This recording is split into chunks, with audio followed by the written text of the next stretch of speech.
Hi YouTube. So today I'm gonna talk about my failed attempt at becoming an artist. So I started an art account when I was about 14 on Instagram, and then a few months later I made a Newgrounds, a Tumblr, and then a year and a half later I had already a Google account, but I actually started posting on my YouTube channel and creating content.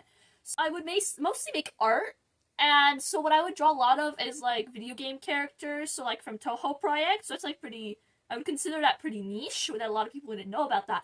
So I would basically post art, and so I wouldn't say the art was like bad.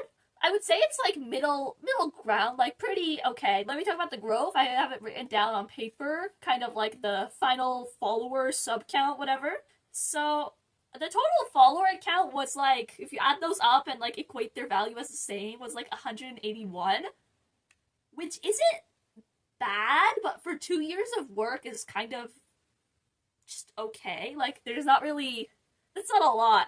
So the reason I did art was just because for fun, because I like drawing and I kind of wanted to be an artist when I grew up. But I decided to just stop because, so I signed up for like an academic program at my school. So believe it or not, when you sign up for like the Smart Kid program, you actually have to work, you actually have to study. Looking at how much time and effort I was investing into my art, I wasn't honestly just seeing the return that made it worth it for me to pursue that medium. So I just kind of decided I need to drop art and lock in. I needed to lock in for school, even though I wasn't struggling in school.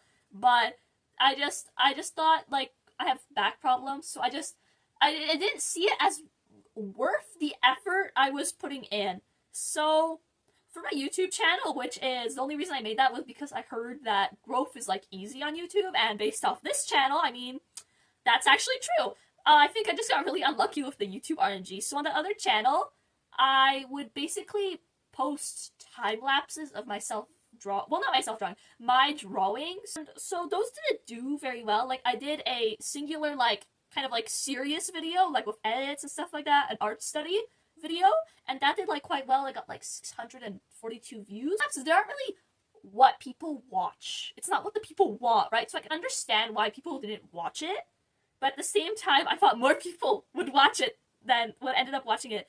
So one thing that like kind of changed was most of my growth was coming on Instagram, but Instagram originally the algorithm was like this, that you post something and let's say someone searches up a hashtag and you're going to see like the newest post underneath that hashtag. But now they changed it that it can only be the top posts.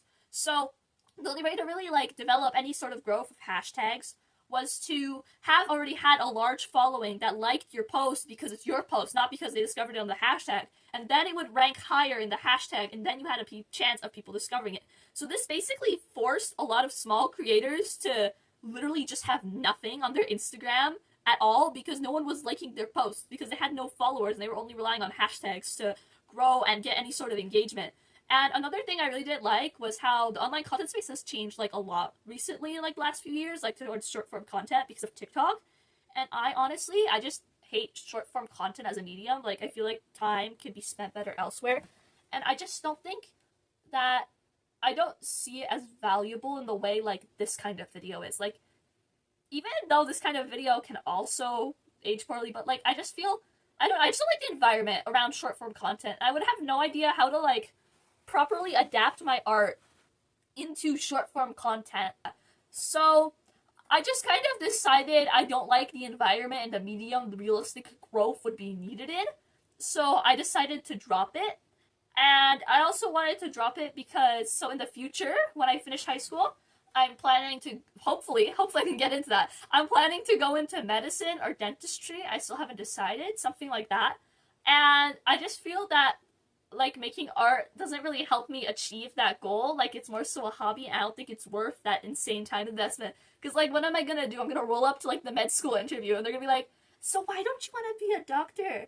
I like art. Like, what am I gonna do with that? I can't do anything with that. So it's just, I don't see the long-term value. Maybe I can pick it up again like this summer. Oh, I'm actually busy this summer. Maybe next summer after I finish all my high school stuff, then I can pick it up again when I have like actual time and I'm not like under crumbling amounts of homework. So yeah, that's basically why I decided to stop doing art. Like, it's not that I couldn't improve. Like, I understood how to improve. It's just, it wasn't worth it for me. So, yeah, that's my ramble. That's my ramble for today. So thank you so much for listening, and have a nice day. Bye-bye.